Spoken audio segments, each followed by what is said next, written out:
buat atau yang kita produksi. Oke, kemudian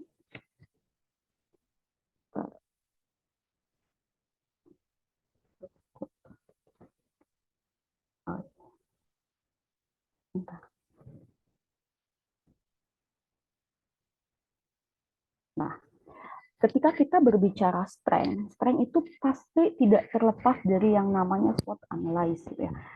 SWOT analysis sendiri itu terbagi menjadi 4 kategori, di mana ada strength, ada weakness, ada opportunity, dan ada threat. Nah, ketika kita mempelajari SWOT analysis itu seperti apa? Nah, yang pertama, ada yang istilahnya lingkungan dinamis. Lingkungan dinamis itu apa? Artinya lingkungan yang terus berubah, yang akan mempengaruhi bagaimana kita berbisnis. Itu masuknya di opportunity dan threat. Contohnya apa? Ada regulasi, kemudian ada politik, kemudian ada sosial budaya, dan lainnya. Nah, ketika kita akan membahas internal, itu akan berhubungan dengan strength dan weakness. Artinya apa? Strength itu apa sih yang menjadi kekuatan dari UMKM? Apa sih yang menjadi kekuatan produk UMKM? Kemudian weakness, coba di breakdown lagi. Kira-kira lebih banyak strength-nya atau weakness-nya. Ketika lebih banyak dari segi weakness-nya, maka itu merupakan sebuah PR ya bagi bapak-bapak atau ibu-ibu yang memiliki UMKM. Kira-kira apa yang harus saya perbaiki? Kenapa? Karena ketika kita sudah jangankan untuk ekspor lah ya, ketika akan mengikuti sebuah UMKM naik kelas saja, banyak sekali yang harus kita benahi di UMKM. Contohnya apa? Sales, dari mulai penjualan. Apakah bukan sebuah ya, seorang kali ya, seorang pengusaha UMKM itu sudah mengikuti program digital marketing? Apakah sudah mengikuti tren-tren marketing saat ini? Kenapa? Karena ketika kita tidak mengikuti apa yang terjadi sekarang atau tren yang sedang terjadi, maka itu dapat dikatakan itu tertinggal. Kenapa? Karena mau tidak mau sekarang UMKM harus melek digital kan, mulai dari pencatatan, mulai dari marketing, mulai dari membuat stok, mulai R&D, kemudian SOP, sekarang itu sudah diarahkan ke digital. Kenapa? Karena meningkatkan efisiensi, kemudian bisa mengurangi SDM di dalam sebuah usaha. Dengan begitu kita bisa efisiensi cost.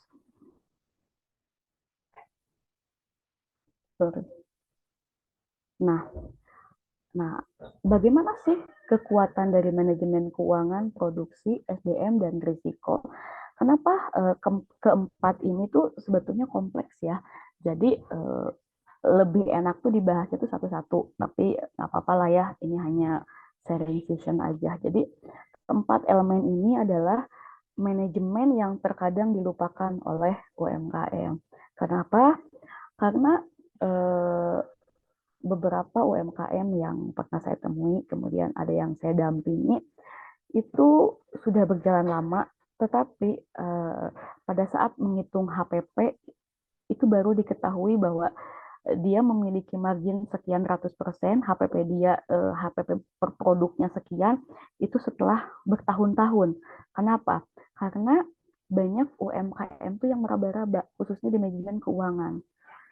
Contohnya begini, ketika saya menjual keripik pisang per kilo, yang harus saya hitung adalah satu, saya harus menghitung berapa eh, pisang yang saya beli ketika pisangnya masih ada apa sih kulitnya. Kemudian saya kupas, setelah saya kupas, itu saya kilo lagi. Berapa jadinya setelah dikilo, setelah kulitnya lepas. Jadi saya supaya tahu, dari pisang yang ada kulitnya dengan pisang yang sudah ada kulitnya, itu perbedaannya berapa gram. Kan itu terjadi penyusutan tuh. Misalnya saya beli pisang 5.000 nih per kilo yang ada kulitnya. Kemudian itu pas kilo nih. Ketika sudah saya timbang, misalnya menjadi 800 gram atau 700 gram. Otomatis kan ada penyusutan. Setelah itu, dari 800 gram mentah, itu saya goreng. dan dia menjadi 400 gram. Nah, itu telah terjadi penyusutan. Terkadang UMKM itu tidak sadar. Dari hal kecil seperti itu tidak dipikirkan. Ya sudahlah, pisang mah sekilo ya sekilo aja. Saya beli sekilo 5.000, saya jual 30.000. Sebetulnya make sense nggak? Make sense aja. Tapi terkadang ada yang dilupakan nih, bahwa eh, ada penyusutan-penyusutan ketika kita melakukan setiap kegiatan. Nah, itu tuh suka dianggap sepele, padahal kesalahannya ada di situ. Jadi dihitung, dia tidak dihitung minyak itu berkurang setelah menggoreng berapa kilo. Minyak apa yang bagus untuk menggoreng pisang. Kemudian eh, yang paling sering terlupakan itu adalah ketika UMKM-nya masih kecil ya, masih mikro atau masih ya beberapa orang, si ownernya atau si pemilik itu tidak digaji.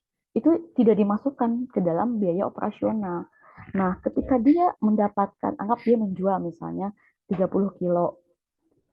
Setelah dihitung-hitung, mungkin secara omset 30 kilo kali 30.000, 900.000 ya. Itu seolah-olah seperti besar. Tapi itu belum di breakdown lagi. Operasional cost-nya berapa, variabel cost-nya berapa. Setelah dihitung-hitung, dikurangi biaya-biaya dan lainnya, ternyata dia hanya mendapatkan 100.000. Itu kebanyakan case yang terjadi di UMKM. Makanya terkadang pencatatan keuangan itu, kenapa saya simpen di nomor satu? Karena pencatatan UMKM itu masuk ke dalam zona kritis. Artinya apa? Tidak eh, tidak yang baik. Maksudnya tidak ya, sedikit kurangnya belum banyak yang sadar lah bahwa pencatatan itu atau perhitungan itu amat sangat biasa penting. Contohnya biaya promosi, biaya beli kuota lah ya kalau UMKM itu terkadang tidak dihitung. Suka bilangnya begini, nggak apa-apa, itu mah saya aja yang pakai sendiri. Padahal itu tidak bisa. Kalau itu digunakan sebagai cost, itu masuknya ke biaya operasional. Kenapa? Karena terus digunakan. Kemudian pemisahan kas pribadi dengan kas usaha itu paling banyak terjadi itu disatukan. Jadi bingung membedakan.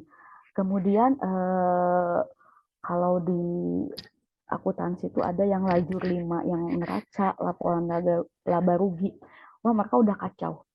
Makanya kenapa UMKM ketika dibahas tentang keuangan, mereka suka bingung, gimana ya, saya bingung ya, mulainya dari mana ya? Karena saya aja bingung, saya harus nyatet apa dulu.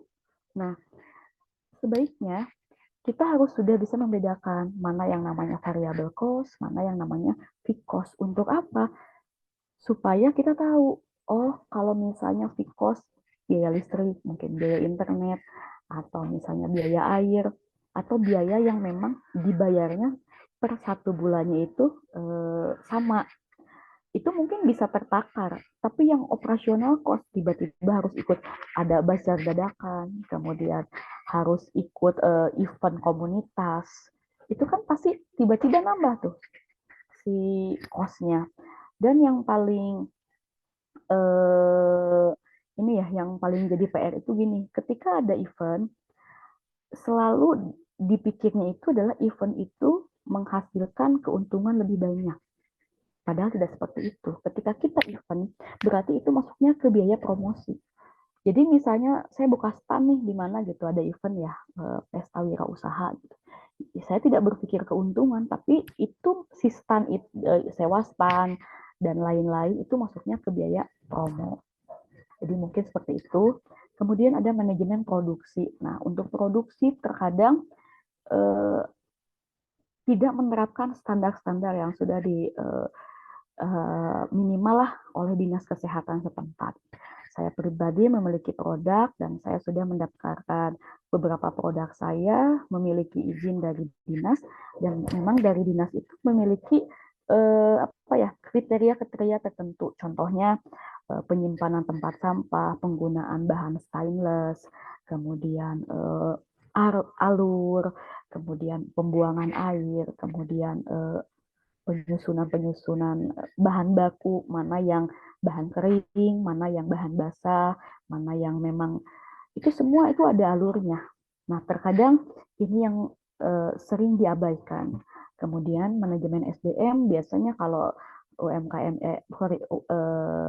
mikro itu biasanya masih kekeluargaan ya.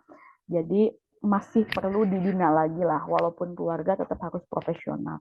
Kemudian manajemen risiko biasanya untuk yang kecil-kecil tidak terlalu menjadi hal yang penting ya, risiko itu seperti apa. Padahal risiko itu mungkin next patut dipelajari lebih dalam. Kenapa? Karena manajemen risiko ini bisa menyebabkan kebangkrutan. Contohnya kasus pengambilan merek gitu ya. Kenapa? Karena tidak dipatenkan. Itu tuh hal-hal simpel sebetulnya sepele ya. Misalnya saya punya merek Mega misalnya. Karena nama Mega banyak, saya tidak mempatenkan, nama saya diambil oleh orang lain. Dan itu menurut saya itu menjadi sebuah kerugian. Kebayang saya membranding nama Mega selama 20 tahun, tiba-tiba tidak dipatenkan, dan nama saya diambil, dan itu menjadi sebuah kerugian. Seperti itu. Nah, di sini kita akan bahas singkat aja mungkin ya, karena udah malam itu suka ngantuk-ngantuk, apalagi dikasih istilah-istilah bahasa Inggris seperti ini ya, kadang orang tuh bete gitu kan. Tapi ya gimana ya, mungkin memang lebih enak ya penjelasannya. Jadi ada yang namanya ini manajemen keuangan ya. Jadi ketika kita mengelola manajemen keuangan, pasti ya memaksimalisasikan profit. Itu untung pasti ya. Dan untung tuh ingat, untung tuh tidak hanya uang, tapi citra atau merek. Nah itu kadang orang suka lupa. Untung itu ya udah saya dapat uang, selesai. Tapi tidak memikirkan gitu bahwa sebuah merek itu merupakan profit juga gitu. Kan kalau mereknya sudah terkenal, orang kan udah nggak nanya. Contohnya apa? Alfamart, Indomart. Pernah ada yang nawar nggak kalau beli ke Alfamart, Indomart? Nggak ada. Kenapa? Karena harganya sudah terstandarisasi. Dari mungkin sebandung, misalnya kalau harga Indomie 4.000, ya 4.000 aja semuanya. Nah, jadi selain memaksimalkan profit secara rupiah, kita juga memaksimalkan secara merek ya. Kemudian ada yang namanya proper mobilization, yaitu mobilisasi yang tepat. Artinya apa? UMKM tuh suka yang beberapa yang saya wawancara suka lucu ya. Ketika misalnya berjualan, dia dapat untung 300%. Suka aneh-aneh gitu. Kenapa nggak misalnya dia 10 juta nih modal, dia dapat 40 juta misalnya. Karena banyak yang beli. Nah, terkadang UMKM itu suka melakukan yang namanya impulsive buying gitu. Tiba-tiba beli yang nggak butuh gitu. Padahal ketika sudah dapat 40 juta, baiknya kalau secara perhitungan tuh modalnya diparkir dulu gitu. Untuk apa? Mengantisipasi ketika nanti butuh modal tambahan. Karena beberapa kasus rekan-rekan UMKM saya yang dagang, yang namanya jualan itu kan seperti apa ya istilahnya fluktuatif lah ya, kadang sepi kadang rame. Nah terkadang untuk memanage keuangannya itu si UMKM itu menyimpan dananya itu di rekening pribadi, jadi seolah-olah itu uang saya, ya bebas aja saya gesek, saya beli, saya transfer untuk keperluan pribadi. Itu banyak yang terjadi cash di lapangan. Alasannya kenapa? Ya udahlah, udah balik modal, udah buat bikin produksi mah ada. Nah itu kesalahan. Mungkin patut apa ya diingatkan lah ya bahwa itu kan hasil daripada berjualan lah ya, sebaiknya tidak digunakan.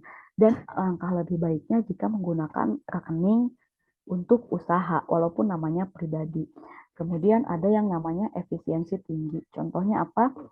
Efisiensi tinggi itu lebih ke siapa saja sih yang terlibat dalam kegiatan usaha tersebut. Misalnya kalau kita membutuhkan orang 5, ya udah 5 aja. Jangan karena kasihan, jangan karena kasihan, jangan karena kita jadi 7, jadi 8. Nah itu nanti yang akhirnya menjadikan loss budget gitu. Jadi tidak tertakar. Kan kalau di Sunda mah ya, ayo kalian ngiringan, yo saya bantuan gitu. Nah itu tuh banyak terjadi tuh di kita.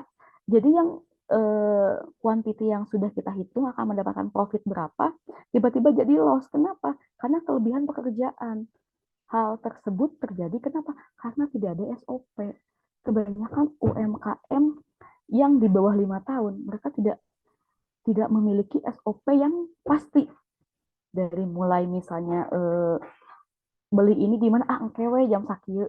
Nah, itu tuh salah satu salah satu kelemahan ya di UMKM menurut saya yang saya pernah mewawancara dan menangani. Jadi efisiensi itu menjadi PR dari mulai efisiensi pengembangan usaha, kemudian misalnya rame nih, kayak anggap misalnya lagi viral seblak, tiba-tiba ikut-ikutan usaha seblak, belum terlihat buka cabang lagi. Nah, itu kan tidak efisien. Jadi akhirnya apa? High cost. Jadi modal yang diperhitungkan misalnya BEP 1 tahun itu tidak terjadi. Kenapa? Karena dia tidak mengefisiensikan modalnya. Kemudian mereduksi resiko gitu kan. Kenapa sih harus risiko? Contohnya apa? Misalnya yang paling terjadi ini adalah makanan-makanan beku ya.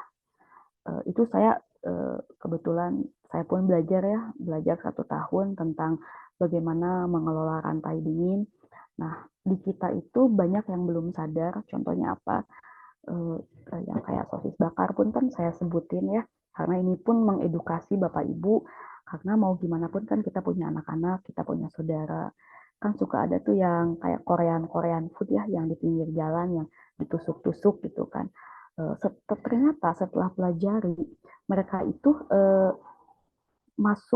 maksudnya masuk keluar tempat, bukan di freezer atau bukan di showcase. Kalau sering masuk keluar itu tuh sebetulnya akan menyebabkan risiko buat konsumen.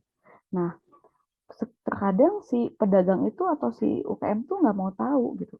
Sebetulnya dia juga sedang melakukan kesalahan gitu. Harusnya dia bisa menakar. Bolehlah misalnya menusuk-nusuk, tapi tetap simpan di freezer. Gunakanlah atau keluarkanlah sesuai dengan kebutuhan saja. Jangan terlihat seperti seperti wah variannya banyak gitu kan, dia disimpan di luar. Itu risikonya ada dua. Selain risiko kesehatan, risiko buat dia juga. Kenapa? Karena kualitas barang itu akan menjadi tidak bagus. Nah, itu akan mengganggu juga kemana? Ke modal. Nah, itu banyak yang tidak sadar. Kemudian banyak yang bikin produksi banyak tanpa memikirkan nanti kita akan sell-nya kemana saja. Makanya saya pernah mempelajari yang nama just in time dari Toyota. Jadi Toyota itu ketika menjual mobil, dia tidak stok di gudang, tapi dia PO. Makanya sekarang saya lebih senang ketika ada UMKM ya, udah PO aja. Kenapa? Karena PO itu akan dibuat sesuai dengan kemampuan, kemudian pesanan konsumen, dan lebih hygiene lah kalau makanan. Kalau Toyota kenapa menggunakan prinsip just in time? Karena kebayang dong kalau misalnya Toyota pabrikasi mobil terus-terusan, itu mau disimpan di mana mobil? Apakah mobilnya mau ditumpuk ke atas atau seperti apa? Makanya dengan teori just in time, saya mencoba mengkorelasikannya dengan UMKM. Bisa nggak UMKM seperti ini? Artinya apa? Artinya bisa lebih menghemat modal. Yang kedua, bisa lebih menakar kira-kira dengan teori seperti ini, omset yang kita dapatkan berapa, kita akan mengetahui laba bersihnya berapa, dan laba kotornya berapa. Kemudian ada yang namanya balance factor. Artinya apa? Setelah kita mempersiapkan dari mulai A sampai Z terkait keuangan, maka kita akan bisa lebih seimbang untuk mengatur keuangan di UMKM. Kenapa? Ya karena banyak pos-pos yang tidak termasuk di dalam operasionalisasi kegiatan UMKM, sehingga ya begitu, kadang ketika akan produksi dia pinjam lagi. Nah, itu banyak yang terjadi di lapangan. Kenapa dia tidak spend modalnya untuk selanjutnya? Kadang kan UKM tuh suka ini PO, tiba-tiba ada tambahan, ada hajatan, ada apa, yang pesen banyak, dia nggak ada modal. dia bingung. Padahal secara kemampuan dia bisa, tapi secara modal dia masih bingung, ini pinjam uangnya kemana? Kenapa ya? Karena itu selalu menyatukan antara uang pribadi dengan uang kegiatan usaha. Oke, atau mau langsung tanya jawab atau saya berbicara terus? Lanjut aja dulu ya. Oh, lanjut. Oke, kemudian kita berbicara sedikit tentang ini ya, produksi ya. Nah, ini yang paling saya sedihkan ya kalau produksi ya. Karena kan saya kalau lihat langsung ya, kadang mereka tuh nggak punya alur gitu kan. Bagusnya gitu. Bagusnya bagi yang sudah berjalan, semoga diperbaiki. Kenapa? Bagaimanapun, kalau ada SOP-nya, kalau ada alurnya yang jelas, itu lebih enak kan ya. Eh, supaya apa? Supaya kita bisa lebih menghitung waktunya, kemudian kita bisa lebih profesional lah seperti kita melihat pabrikasi sebuah produk ya di pabrik besar itu kan jelas ya rutenya.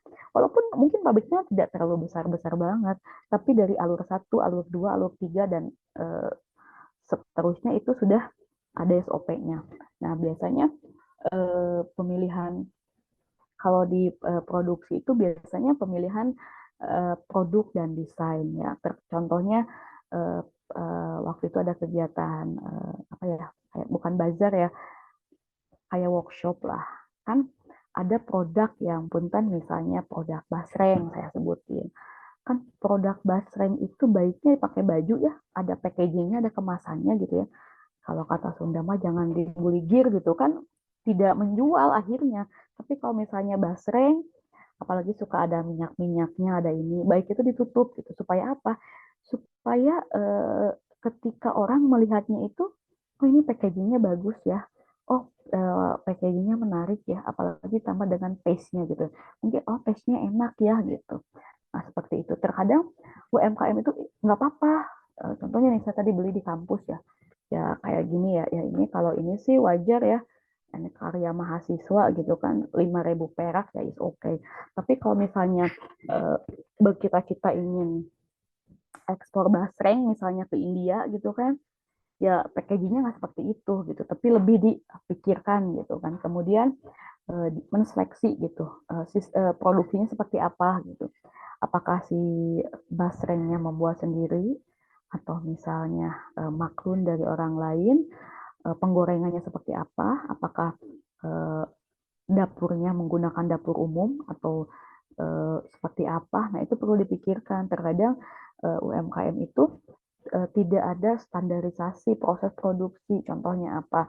Ketika mengiris, mungkin kan yang dibutuhkan itu ketika menampung bahan-bahan yang berbau protein lah ya, basreng, baso, itu baunya bagusnya gitu menggunakan stainless ya, jangan menggunakan plastik karena itu sudah memang ada standarisasinya.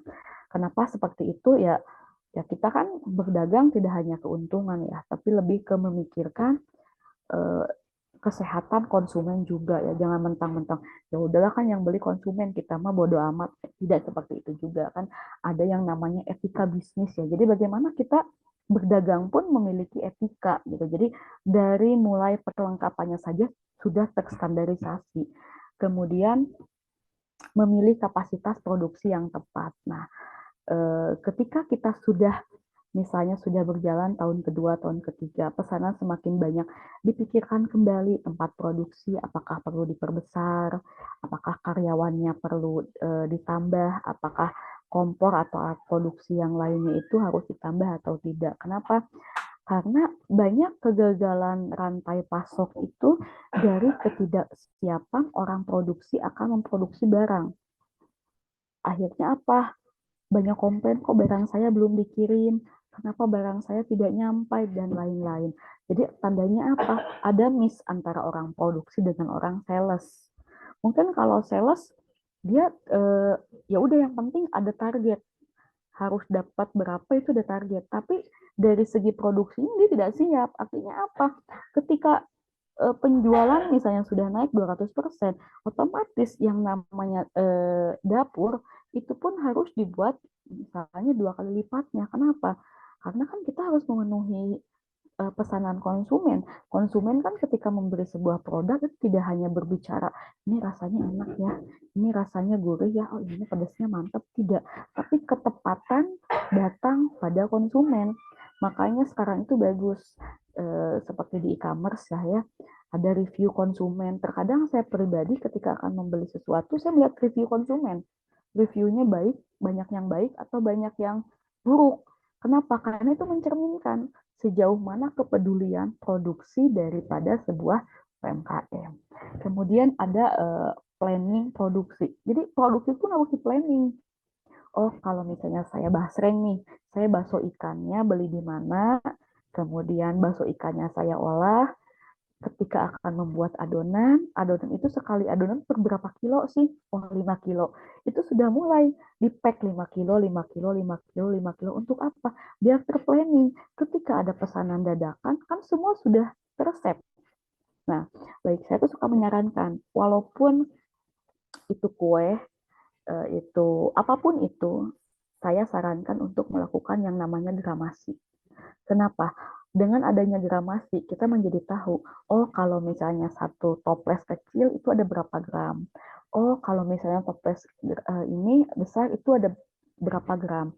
Kenapa? Itu untuk nanti menghitung biaya pengiriman ke konsumen. Nah itu kadang yang nggak apa-apa lah, yang penting mah bulat-bulat bakso aci mah sama. Enggak, saya pribadi menggunakan gramasi. Misalnya saya PO nih bakso aci lagi iseng-iseng gitu. Saya menggunakan gramasi. Sedalam-dalamnya saya gramasi. Untuk apa? Karena saya harus tahu dalam satu adonan ini saya menghasilkan berapa ratus dari bahan baku setelah dicampur semua itu menjadi eh, berapa naiknya itu berapa persen si adonan tersebut.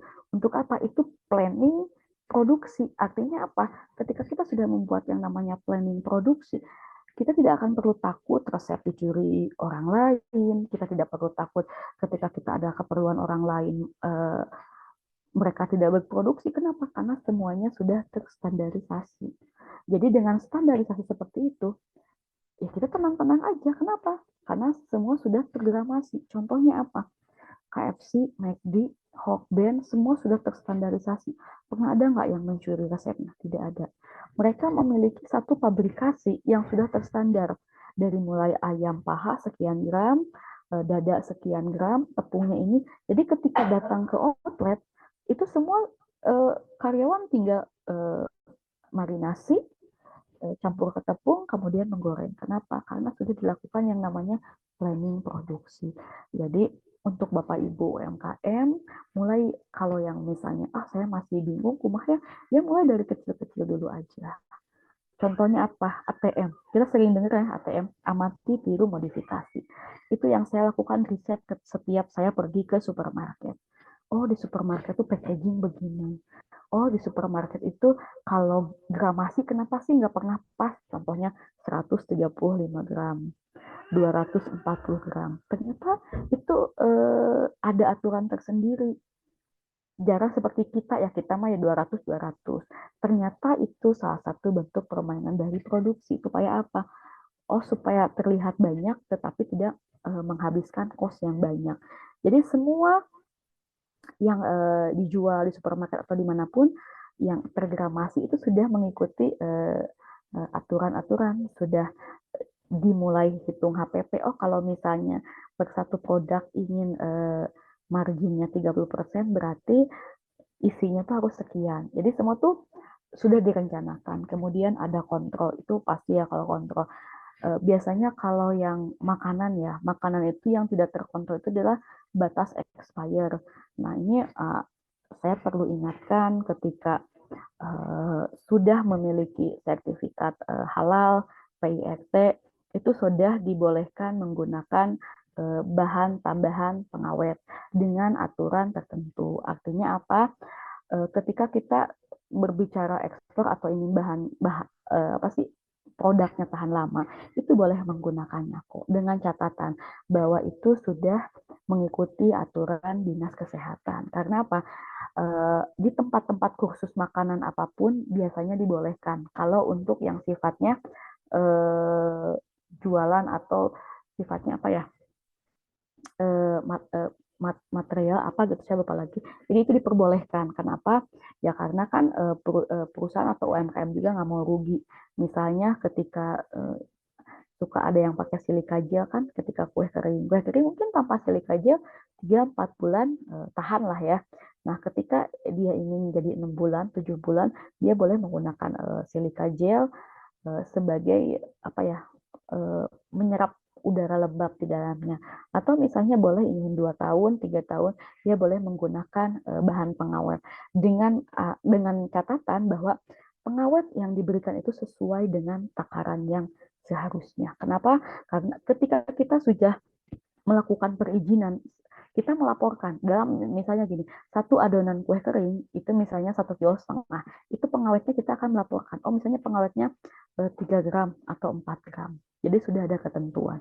Kemudian ada quality dan cost control. Nah ini hati-hati ya ketika menjual barang yang agak lama, itu kan pasti dengan berkurangnya rasa, nah otomatis kan barang itu tidak layak dijual untuk konsumen.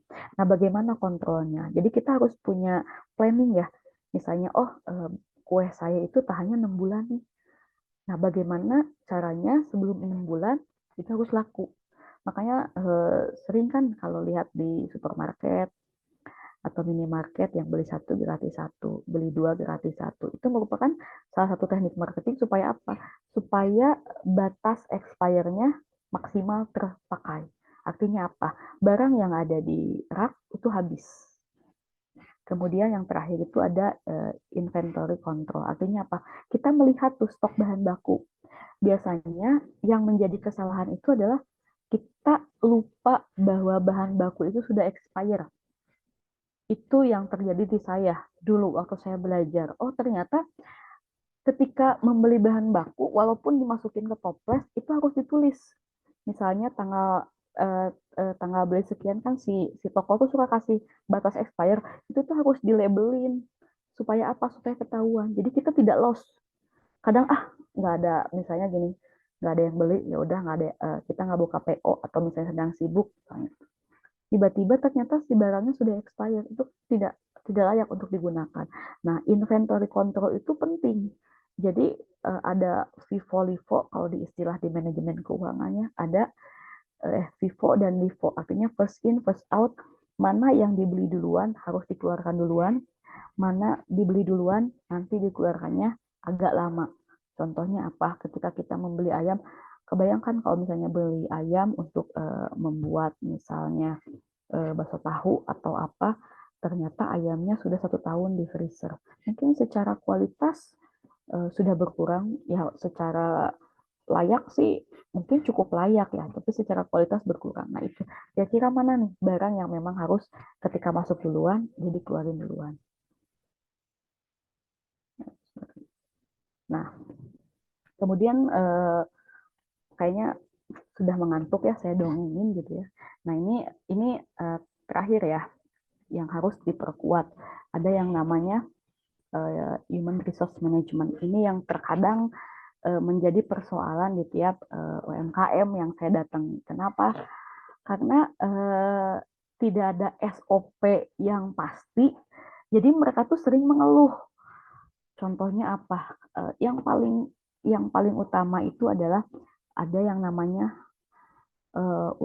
workplace culture gitu ya, budaya perusahaan.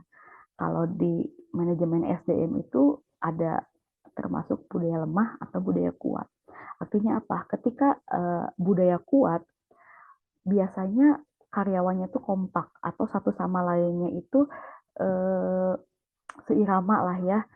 Misalnya bagian produksi dengan bagian distribusi, dengan bagian selling, dengan staff yang lain itu biasanya kompak. Kemudian biasanya culture budaya itu dicerminkan oleh bagaimana ownernya meng-create sebuah culture supaya culture itu menjadi habit yang bagus, artinya diterapkan. Contohnya ada teman saya memiliki usaha, jadi mengharapkan ketika azan semuanya langsung sholat. Kemudian untuk perempuan wajib menggunakan kerudung, wajib menutup aurat. Kemudian untuk perempuan diusahakan menggunakan gamis. Boleh menggunakan celana, tapi harus menggunakan tunik. Artinya apa? Dia ingin menciptakan sebuah tempat usaha yang Islamik. Artinya apa? Dia sedang menciptakan yang namanya culture budaya yang kuat. Jadi yang dia gunakan itu adalah bagaimana semua pekerjaannya itu menggunakan yang pertama pakaian yang sopan, yang kedua menurut beliau itulah yang saya inginkan. Artinya apa? Seorang owner itu bisa menciptakan budaya lemah dan budaya kuat. Makanya seorang owner itu sebaiknya memiliki sebuah prinsip yang kuat di usaha. Contohnya gini, saya tidak mau tahu semua karyawan itu misalnya mau sedih, mau galau, mau apa ketika ketemu konsumen harus senyum. Semakin dipaksa akan menjadi sebuah kebiasaan. Nah, kebiasaan itu merupakan sebuah budaya. Artinya apa? Oh, berarti ya budaya di sini memang harus senyum. Nah, mau tidak mau kan akhirnya ya adalah senyum gitu. Kemudian ada motivasi dan insentif. Nah, salah satu orang bekerja, salah satu orang berwirausaha itu adalah motivasi dan insentif gitu kan. Motivasi itulah sesuatu yang membuat seseorang tuh ya udahlah saya yakin bisa gitu. Nah, motivasi kan terbagi dua nih, ada intrinsik dan ekstrinsik. Intrinsik itu lebih ke mengacu kepuasan diri. Misalnya ketika saya sukses misalnya berjualan produk, omset saya gede, mungkin saya tidak melihat uang, tapi oh saya ternyata berhasil ya, ternyata produk saya itu disukai oleh semua orang. Itu menjadi sebuah motivasi intrinsik, artinya puas. Kemudian ada ekstrinsik. Ekstrinsik itu lebih ke apa yang didapat dalam bentuk barang, reward, atau uang. Oh ternyata daripada saya gaji ngajar, lebih baik saya jualan ya. Nah itu kan menjadi sebuah motivasi ya. Saya mending ngajar apa jualan ya. Kok jualan kayaknya seru gitu. Nah itu sebuah motivasi. Kemudian sistem rekrutmen. Nah ini terkadang yang menjadi kendala ya kalau di UMKM rekrutmen itu untuk beberapa biasanya itu rekomendasi keluarga, kemudian rekomendasi teman. Ya, tidak ada yang salah sih sebetulnya dari rekomendasinya. Cuman biasanya eh, apa ya? Karena ada rasa kekeluargaan jadi kagok gitu. Kayak mau negor kagok, gimananya eta teh da bibi, gimananya eta teh da teteh keponakan. Nah, itu teh sebetulnya PR. Kalau saya suka ngasih tahu, lebih baik rekrutmen dari luar untuk bagian tertentu. Kenapa? Kita negornya enak. Kalau sama keluarga kan bingung. Ya, si Uama kumahanya bet minggu dep dikira kira nah atau misalnya dia mah kesinggungan padahal aku tuh nggak marah cuma negor itu tuh satu case yang kasarnya tuh kayak turun temurun gitu di UMKM teh akhirnya apa itulah makanya harus diciptakan sistem rekrutmen supaya apa ya supaya tidak ada baper-baperan tidak ada kagok-kagokan misalnya ketika melayani eh, yang melayani kakak sepupu misalnya teh tong manyun wae misalnya seri atau itu kan konsumen tapi maki kan banyak itu terjadi. Nah, si owner tuh suka bilang gitu, ini gimana ya, Bu, teh, saya tuh suka bingung. Di sisi lain dia teh butuh kerja, di sisi lain dia teh saudara saya. Tapi di sisi lain saya juga nggak mau punya karyawan kayak gini. Jadi perlu dipikirkan lagi terkait rekrutmen. Karena gimana pun dengan karyawan itu kita tuh mitra, partner gitu. Istilahnya mah nggak ada karyawan ya kita juga nggak bisa jalan gitu. Nah itu paling penting gitu ya. Ketika merekrut dipikirkan kembali apakah keluarga ini layak atau tidak. Bukan saya mendiskreditkan ya. Cuman di lapangan banyak terjadi nu calur hat nate gitu. Nih cina si bibi mah baud. Nah, jadi pas produksi teh jam itu tuh banyak terjadi gitu case-nya dan saya sedih hanya dipecat da keluarga atau dipecat ngarugikan usaha itulah akhirnya dilema kan jadi tolong dipikirkan kembali ketika akan merekrut keluarga gitu apakah keluarganya betul-betul ingin bekerja apakah bisa bersikap profesional atau tidak terkadang profesional profesional yang penting mah kerja aja itu tuh banyak kejadian gitu di lapangan Kemudian ada retensi ya. Retensi itu lebih ke eh, apa ya? Bagaimana si kita owner atau si perusahaan itu membuat betah karyawannya. Itu tuh yang sulit-sulit gampang gitu kan. Kadang kan karyawan itu dengan perbedaan 200.000 aja pindah kerja. Dengan perbedaan fasilitas aja pindah kerja. Kenapa? Ah, jadinya mah capek. Namanya kerja, namanya usaha tuh nggak ada yang nggak capek. Semua kan capek ya. Tapi eh, membina karyawan itu merupakan PR seorang owner. Artinya apa? Seorang pemilik usaha itu bagaimana menciptakan kenyamanan karyawannya. Kenapa? Walaupun gajinya mungkin lebih besar di toko sebelah, tapi dia nyaman. Kenapa? Karena dia dengan ownernya itu bisa menjadi teman, bisa menjadi atasan, bisa menjadi tempat belajar, ataupun bisa menjadi apa ya, paku kumaha lah kalau kata orang Sunda mah ya. Jadi retensi ini biasanya tidak semua UMKM melakukannya ya, karena apa ya, gawe mah gawewe ya. Terkadang kalau saya tidak seperti itu ya, karena kalau bagi saya itu memanusiakan manusia lebih bagus ya, ya gimana pun butuh mereka gitu kan. Nah, kemudian ada job desk. Nah, walaupun kasarannya ya apa ya, ada saya mah masih kecil bu, masih punya karyawannya 5, apa-apa. Tapi yang namanya job desk itu harus dituliskan. Contohnya apa? Misalnya ada yang bagian masak, itu saya kasih saran ke teman saya, karena yang masaknya itu udah agak-agak sepuh lah ya, tapi dia memang semangat bekerja. Ya salah satunya apa? Dibuatkan apa ya, aturan. Kalau menggoreng cuci tangan, jangan lupa minyak yang sudah digunakan masukin lagi ke tempat jelantah. Jangan lupa dilap kompornya, jangan lupa. Jadi itu ditulis. Kenapa? Dengan cara ditulis, lama-kelamaan dia akan mengingat. Kenapa? Karena dia melihat. Nah, terkadang mereka tuh suka bingung. Ada abi mah tugas lagi nggak goreng, tengah goreng. Mereka lupa kalau membersihkan area bekerja adalah bagian daripada job desk-nya. Itu yang sering dilupakan. Makanya saya suka saran ke UMKM, kalau misalnya tugasnya siapa, ini tugas bagian bersih-bersih, tulis aja. Ya walaupun mereka bete mungkin di awal, kok aku seperti didikte ya. Tapi itu hasilnya lebih bagus. Kenapa? Karena mereka akhirnya sadar, oh ini tugas saya. Setelah tahap itu kemudian ke tahap checklist. Mungkin suka dilihat ya Bapak Ibu di mall ketika seorang OB membersihkan kamar mandi, maka checklist.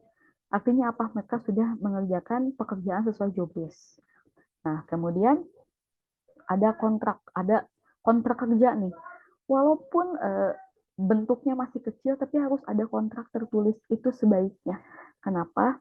Karena saya pernah menangani satu UMKM yang tidak ada kontrak, akhirnya saya siapkan kontrak, draft kontraknya saya siapin untuk apa? Karena mereka itu mentang-mentang cuma lulusan SD, SMP, SMA, ya keluar seenaknya. Kalau mungkin di perusahaan besar itu udah kena penalti berapa kan? Ah, Vira oge, ngajaga nukil, ah Vira. Jadi mereka tuh akhirnya apa? Meremehkan. Banyak yang meremehkan eh, kontrak-kontrak tersebut. Ada gaji nagengan 2 juta. Betul 2 juta. Tapi kalau kita ingin naik kelas, berarti kita harus membuat SOP kontrak kerja. Misalnya eh, maksimal terlambat sekian menit, maksimal izin keperluan apapun itu 2 kali. Kemudian kalau misalnya keluar tiba-tiba akan dipenalti. Kalau mau keluar minimal H-30 memberitahu dan mempersiapkan calon pegawai baru yang dia rekomendasikan. Karena apa? Karena meng-hire orang itu, aduh, saya merasakan cukup pusing. Apalagi punten bisa untuk setara lulusan SD, SMP. Aduh, karena satu satu interview itu bahasanya itu luar biasa. Saya harus mengikuti bahasa mereka. Beda ketika kita diinterview oleh perusahaan profesional. Enak kan? Terstandar semuanya. Kadang ibu-ibunya pemalu, kadang apa. Nah, akhirnya saya langsung bilang, kalau dia serius kontrak 3 bulan, kemudian kontrak 6 bulan, baru kontrak setahun. Kenapa? Itu menghindari yang namanya turnover. Karena UMKM itu ada gawe gedangan nungguan kedai donat keluar isuk oge. Itu tuh banyak kejadian. Saya kasihan sama UMKM yang keteteran cari SDM. Kenapa? Karena tidak punya kesepakatan bersama. Jadi kesepakatan itu penting. Ya kan, kayak orang nikah aja kan punya buku nikah kan, buku nikah istri, buku nikah suami. Kebayang nggak satu rumah nggak ada buku nikah? Ya kira kan jadinya kumpul kebo kan. Nah seperti itu. Jadi yang namanya apa ya? Eh, kontrak itu menurut saya ya, walau skalanya UMKM itu perlu. Saya di lapangan saya wawancara dari pagi sampai sore sampai enak gitu. Dari yang dah abi nakir bu, biasa nakir. Saya berusaha mengikuti mereka. Kenapa? Oh dia maunya seperti ini, dia begini. Jadi saya sodorkan kontrak aja akhirnya. Kalau mau kerja di sini begini begini, kalau tidak bisa, kalau misalnya tiba-tiba kabur, jadi saya minta fotokopi KTP, nanti harus bayar penalti dengan bukan mengancam ya, tapi lebih ke memberi batasan bahwa bekerja itu jangan seenaknya. Kemudian jadi owner pun jangan tapi tidak kumaha ya kasihan jangan. Karena ketika kita sudah menjadi profesional pembisnis, kasihan boleh, tapi ya kurang-kurangin karena kita masuknya kelas profesional. Kemudian ada absen ya. Nah, ini absen juga penting. Kenapa? Mungkin absen itu suka diabaikan ya, sistem absen nggak suka dibikin manual aja.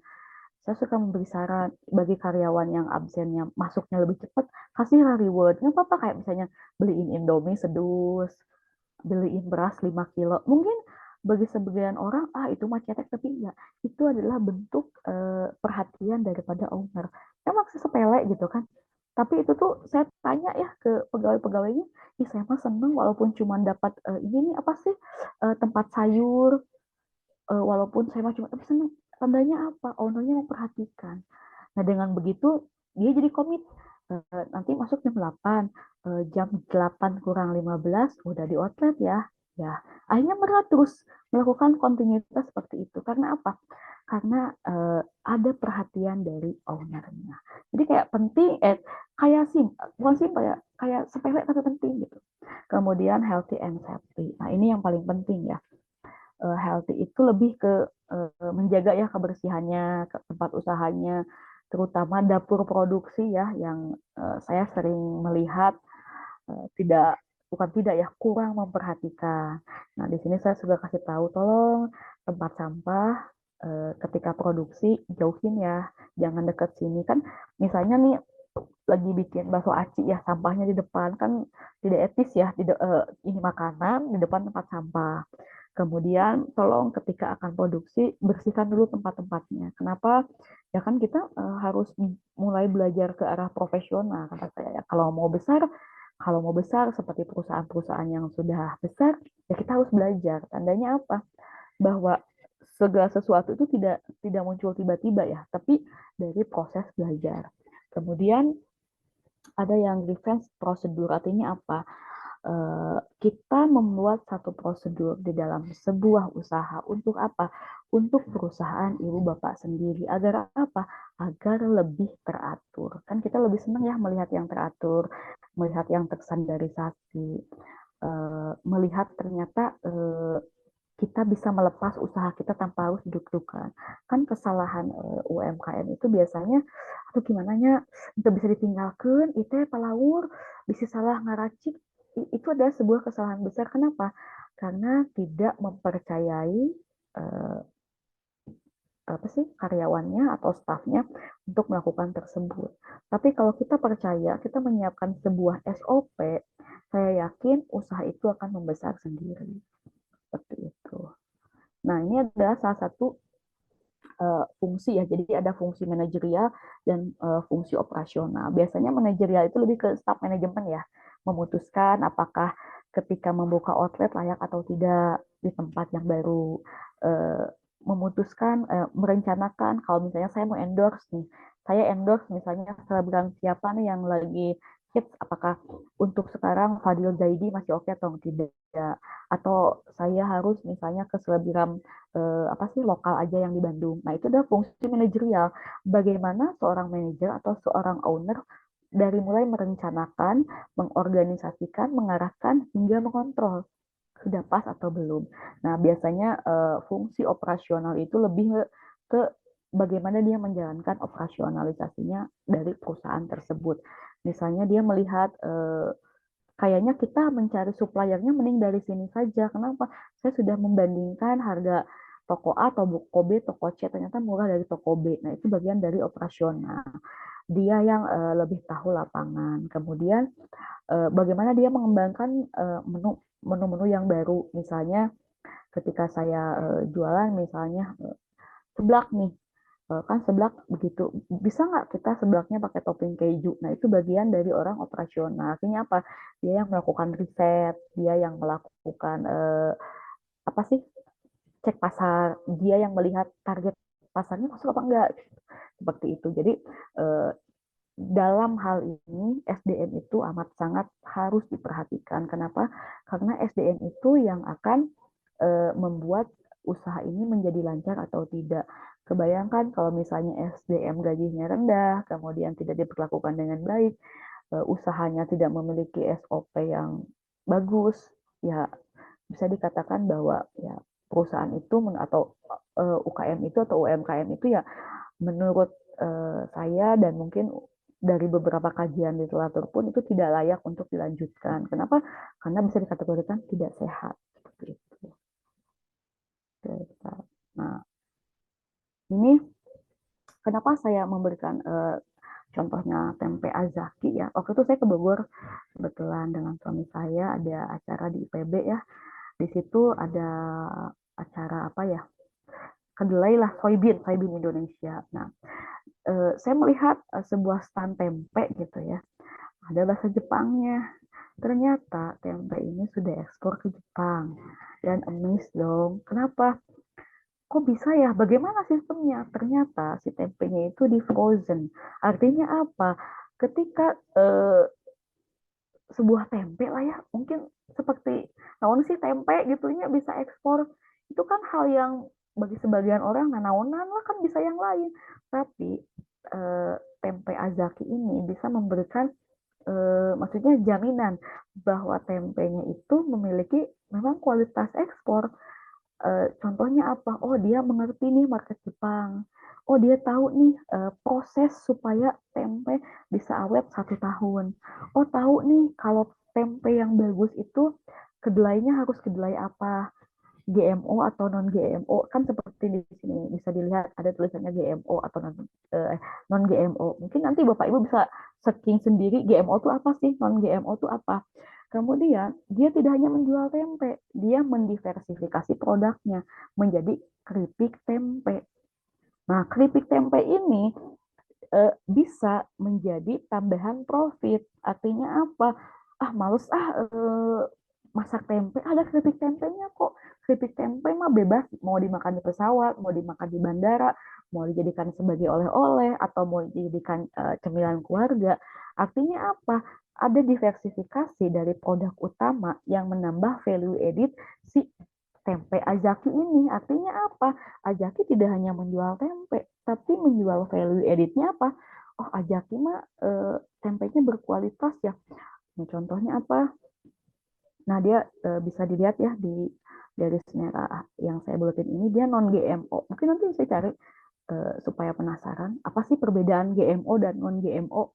Ini. Kemudian dia dilihat ada badan BPOM. Artinya apa? Dia sudah tersertifikasi dari kesehatan yang tertinggi. Itu kan BPOM ya. Kemudian dia sudah memiliki halal dari MUI. Kemudian dia sudah terstandarisasi. Kemudian dia sudah memiliki sertifikat HACCP. Artinya apa? Dia sudah terstandarisasi internasional dan layak untuk ekspor. Artinya apa? Secara aturan ekspor sudah memenuhi istilahnya sudah memenuhi persyaratan. Makanya saya pernah melihat ternyata Azaki itu salah satu ekspornya itu ke Jepang. Orang Jepang kan senang ya makan tempe. Padahal Jepang juga punya tempe ya yang baunya itu luar biasa ya, yang apa sih lupa lagi. Saya juga nggak kuat makanya kan saya mending makan tempe Azaki aja gitu ya, lebih enak. Kemudian di sini dia bisa menggaransi bahwa tempe itu 100% bahan alami. Nah, hal-hal seperti ini mungkin sepele ya, tapi bisa dijadikan sebagai pembelajaran. Artinya apa? Kita bisa membuat ATM. Apa sih yang bisa kita tiru? Ah, kita punya tempe. Boleh dong kita meng-ATM Azaki. Kan Azaki misalnya ke Jepang. Ah, kita cari lagi nih kira-kira negara mana yang bisa dijadikan ekspor tempe. Oh, ada nih misalnya negara apa? Negara Korea. Oke, kita pelajari gimana sih culture Korea, gimana sih eh, Korea minatnya terhadap tempe. Kita bisa melakukan riset. Nah, dengan begitu kita bisa ATM. Oh, begini ya. Nah, itu mungkin sharing session yang bisa saya lakukan. Semoga tidak membuat boring ya, karena terlalu banyak.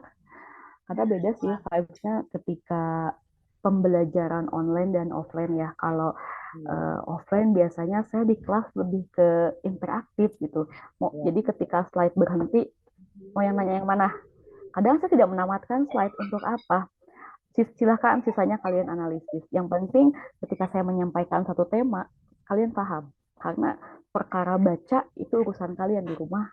Yang penting ketika materi ini, Bu, kita bahas apa? Bahas SDM.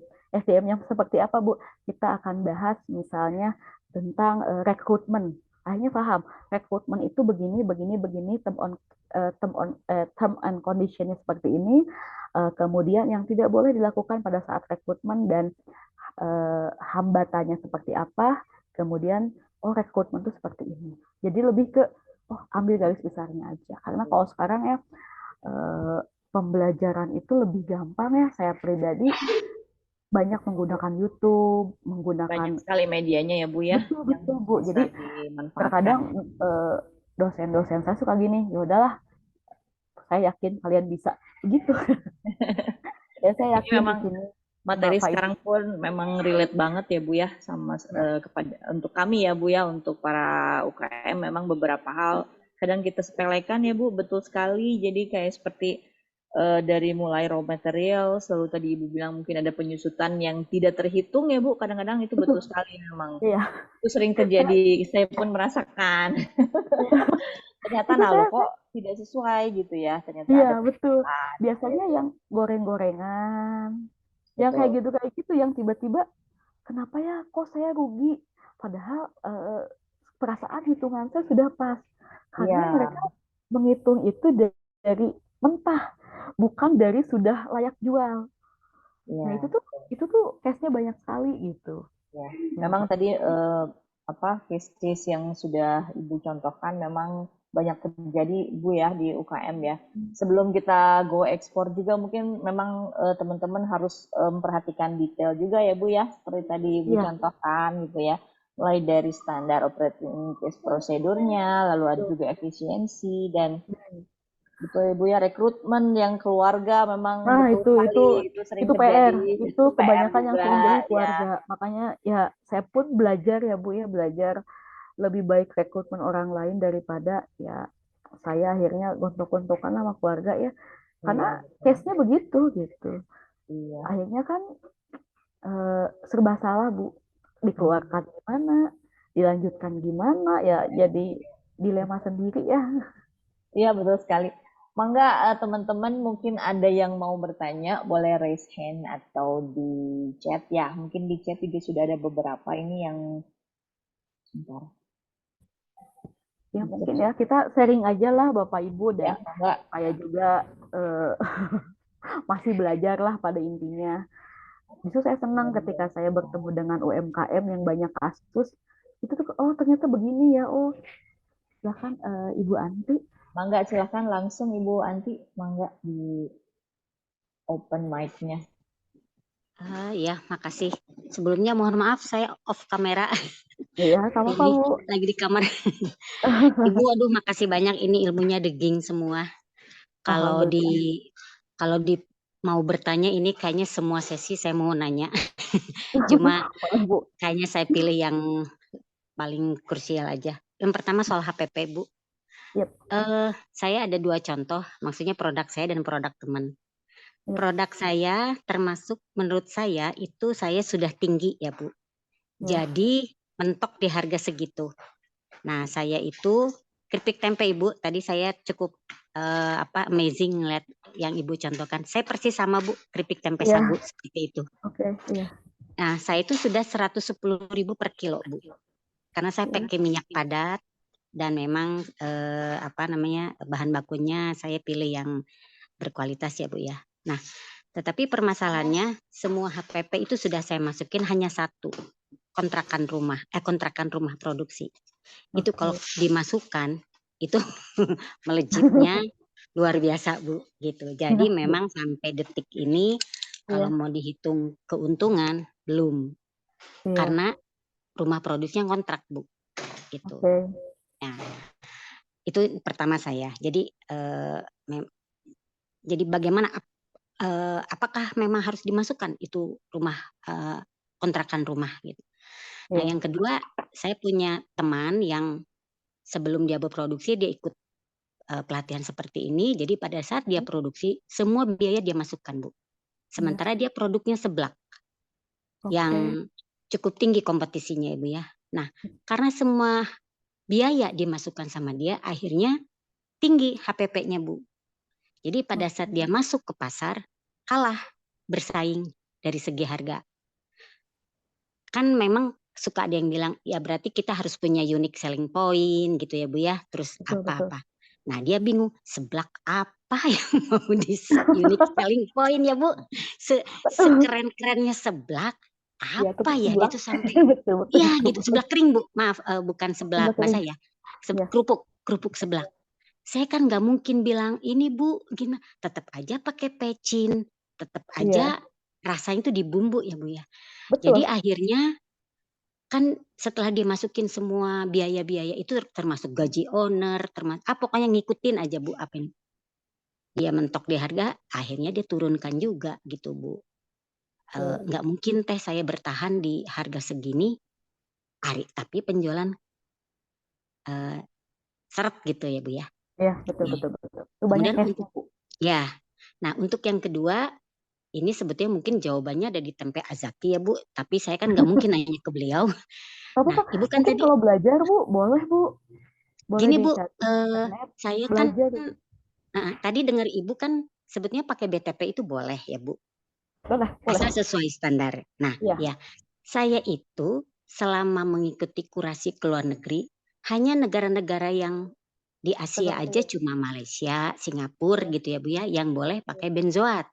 Walaupun Betul. benzoatnya sesuai BPOM saya. Tapi saat sekarang saya ikut ke Jepang, ikut ke Korea, apalagi Eropa dan Amerika mah udah wassalam kayaknya Bu, udah nggak mungkin.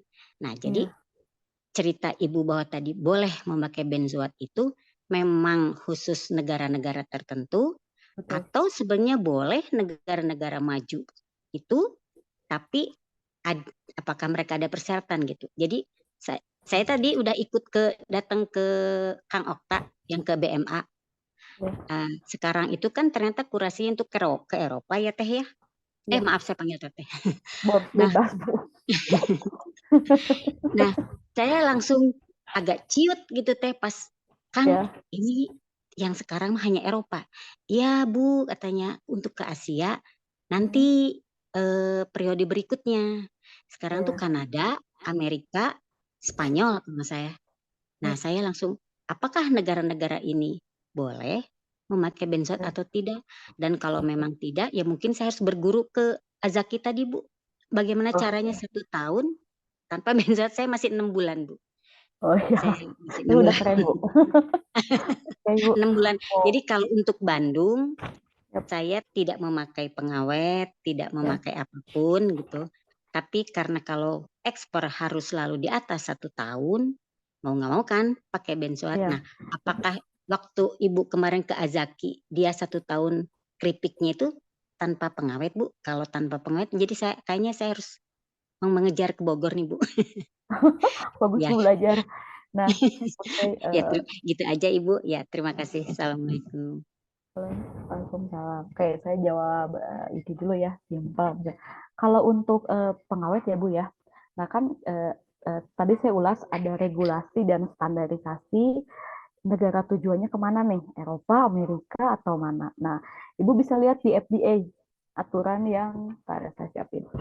Jadi tiap negara apa ya, tiap negara yang akan dituju itu mereka memiliki standarisasi sendiri. Contohnya FDA, Food and Drug Administration. Nah, keripik ibu sudah mengikuti standar FDA belum? Kalau ke Amerika, kalau ke benar Amerika. Kalau ke Eropa, produk ibu sudah IFSA belum? Europe Food Safety Authority. Jadi nanti ibu bisa googling, kira-kira sertifikat itu boleh nggak mencantumkan yang namanya bahan pengawet. Kalau boleh, misalnya kan bahan pengawet itu pada dasarnya sama ya bahan bakunya. Cuma yang beda itu merek, Bu. Kadang perusahaan itu bisa menjadi pengaruh. Contohnya gini, ketika saya beli mie, kan saya beli Indomie, padahal kan Sarimi Group Indofood, Supermi Group. Tapi karena brand image-nya yang sudah di masyarakat itu Indomie paling enak, saya beli Indomie. Nah, nanti bisa dicek di FDA kalau ke Amerika, kalau ke Eropa ada Euro Food Safety Authority. Nanti bisa di googling. Mungkin lebih baik lagi kalau ada orang kesehatan ya, khususnya kesehatan pangan, itu bisa collab. Kira-kira kalau calon eksportir makanan, keripik, kerupuk, atau teman-teman yang keras-keras itu harus menggunakan, kalau dibolehkan, bahan pengawet yang sesuai itu seperti apa. Kemudian ada GMP, Bu. Biasanya kalau keluar tuh ada Good Manufacturing Practice. Jadi ibu sudah memiliki sertifikat GMP belum? Makanya kenapa ekspor menjadi hambatan? Karena apa? Karena kurang lebih ada sertifikat yang harus dimiliki oleh UMKM. Dan tidak semua UMKM tuh mau. Karena apa? Ada biaya. Nah, mensiasatinya adalah dengan cara melihat negara tujuannya kemana, kira-kira negara tersebut kalau boleh ada makanan dari luar, itu standarisasinya seperti apa? Misalnya dari minyak, kan di luar negeri nggak pakai minyak sawit, Bu, misalnya. Menggunakan minyak matahari atau chamomile atau apa, seperti di Korea kan. Nah, kita masuk nggak standar Korea? Kalau mau masuk standar Korea, berarti hal yang harus kita lakukan adalah mengikuti standar teknis atau regulasi di sana. Untuk apa? Nanti kan di ingredient, misalnya minyak menggunakan minyak chamomile atau minyak kedelai atau minyak matahari. Itu mungkin untuk yang standarisasi. Kemudian ada ISO juga, Bu. Terkadang kalau keluar tuh agak-agak ribetnya ada ISO-nya. Jadi International Organization for Standard.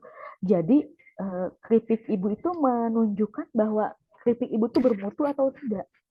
Sebetulnya kalau orang luar ke sini makan rendang makan jengkol makan, Bu. Tapi karena ada aturan dari kantor bea cukai supaya memenuhi aturan, karena kan kalau ke negara Eropa, Amerika itu cukup agak ketat ya, karena mereka itu negara yang kasarnya agak clean ya. Ya walaupun nggak clean-clean amat sih, agak clean. Hanya di kita, Bu, kerupuk yang banyak. Kan mereka tuh taunya cracker, Bu, nggak tahu kerupuk. Jadi mungkin bagi mereka ini tuh tidak sehat. Tapi kalau misalnya pada saat produksi mengikuti aturan standar regulasi negara yang akan jadikan tempat negara tujuan ekspor, mungkin akan lebih apa ya? Oh, ternyata saya harus memiliki ini. Nah, di terakhir memang harus memiliki sertifikat tujuan ekspor. Kalau memang ibu konsisten nih mau ekspor ke Kanada, berarti diusahakan ibu memiliki sertifikat ekspor yang khusus ke Kanada. Kenapa? Karena sertifikat ini sebagai penjamin bahwa makanan ibu itu satu layak dimakan, kedua memang menggunakan bahan-bahan yang aman. Terlepas itu menggunakan pengawet atau tidak menggunakan pengawet, itu menjadi sebuah jaminan. Kenapa? Ya mungkin edukasi di sana tentang makanan sehat sudah lebih apa ya, masyarakatnya lebih aware lah, Bu, lebih menerima gitu kan. Jadi memang syaratnya tinggi gitu. Semoga bisa membantu untuk sertifikat. Nah, mungkin nanti bisa ke Bapak Herman atau yang lainnya, mungkin bagaimana cara mendapatkan sertifikatnya, langkah apa saja yang harus dilakukan. Itu kan bisa membantu ya untuk Bapak Ibu yang ingin melakukan ekspor. Kemudian untuk tadi rumah kontrak ya, tetap Bu. Jadi kan gini ya, kita berbicara HPP ya. HPP itu terkadang membuat shock tapi membuat bahagia. Itu yang pernah saya lakukan di lapangan. Hah? Ternyata modal saya cuma 3.000, saya jual 8.000, itu kan bahagia ya Bu. Nah, ketika tadi Ibu tambahkan ada variabel cost-nya kontrak, tetap Bu, mau tidak mau pasti memang jatuhnya tuh tinggi Bu ya, biayanya tinggi. Nah, Iya, Bu. dengan tinggi itu mungkin kan ada biaya-biaya yang mungkin bisa dikurangi yang tidak penting, makanya tadi saya membahas efisiensi biaya. Kemudian ketika penjualan sedang tinggi, sebaiknya kita tidak menggunakan uang penjualan tersebut. Kenapa? Minimal 1 tahun itu Ibu BEP. Kurang lebih seperti itu. Karena untuk mencapai BEP itu memang susah gampang ya Bu. Karena BEP pun ada dilihat dari BEP unit, ada dari BEP uang. Nah, misalnya gini, ketika Ibu menjual nih 10.000 tadi per kilo, kira-kira kalau saya akan, misalnya gini, Ibu kosnya total kurang lebih setahunnya 30 juta ya operasional cost Ibu. Itu udah termasuk fixed cost dan variable cost all in ya Bu ya. Nah, ketika Ibu harus mendapatkan 30 juta, berarti kan kalau hitungan sederhananya itu kira-kira 30 juta saya harus kejual berapa kilo. Ya itu hitungan kasarnya ya, walaupun ya di lapangnya kadang tidak make sense ya Bu ya. Tapi minimal dengan melihat itu, dengan mentargetkan itu bisa menjadi gambaran lah, kita itu harus terjual berapa ton atau berapa kintal. Nah, contohnya misalnya di HPP kan Ibu sudah melihat kira-kira dari 1 kilo Ibu dapat marginnya berapa persen? Dari 1 kilo keripiknya.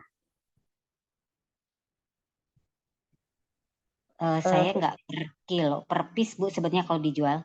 Rata-rata Jadi per piece itu berapa gram? Sekarang 85. Tahun 85 kemarin gram. jadi kami mensiasati kenaikan harga, bukan naik harga tapi turun gramasi Bu. Oke, gramasi. Misalnya dari 85 gram, Ibu marginnya berapa persen? Karena kan kita menghitung margin ya. 10, 20, 30. Nah, misalnya berarti ketika marginnya misalnya ya, kalau margin sebetulnya kalau margin dari produk makanan itu mau 300% is okay. Tapi kan harus make sense juga ya Bu ya, yang dijualnya apa. Anggaplah misalnya kurang lebih Ibu 20%. Nah, berarti untuk sekarang karena kita berbicara kontrakan ya Bu ya, berarti margin Ibu itu tidak 20%. Artinya apa? Setiap keuntungan Ibu, anggap 10% itu untuk kontrakan. Tapi dengan catatan bahwa anggap misalnya kontrakan 15 juta, berarti harus terjual berapa ratus piece menutup 10 juta, berarti itu target di penjualan. Artinya apa? Ibu tidak rugi, tetapi secara teori lah yang saya pelajari, Ibu hanya berkurang secara margin. Anggaplah satu piece Ibu tuh untungnya 5.000. Nah, karena Ibu harus menutupi fixed cost rumah kontrakan, berarti Ibu hanya untung kurang lebih 2.500. Nah, terkadang kita suka terkecoh ya dengan yang namanya omset tuh. Ketika Ibu misalnya menjual 1.000 piece, anggap satu piece-nya berapa Bu? 15.000? 10.000 Bu. 10.000 10.000 piece 10.000 kali 10.000 piece 10 juta kan. Nah, kita tuh suka salah arti dengan yang namanya omset. Omset itu kan sifatnya kotor ya Bu. Itu belum ada potongan A, B, C, D, F, G, H. Padahal kalau kita breakdown itu omset itu harus di breakdown Bu. Ada biaya variabel, ada biaya cost.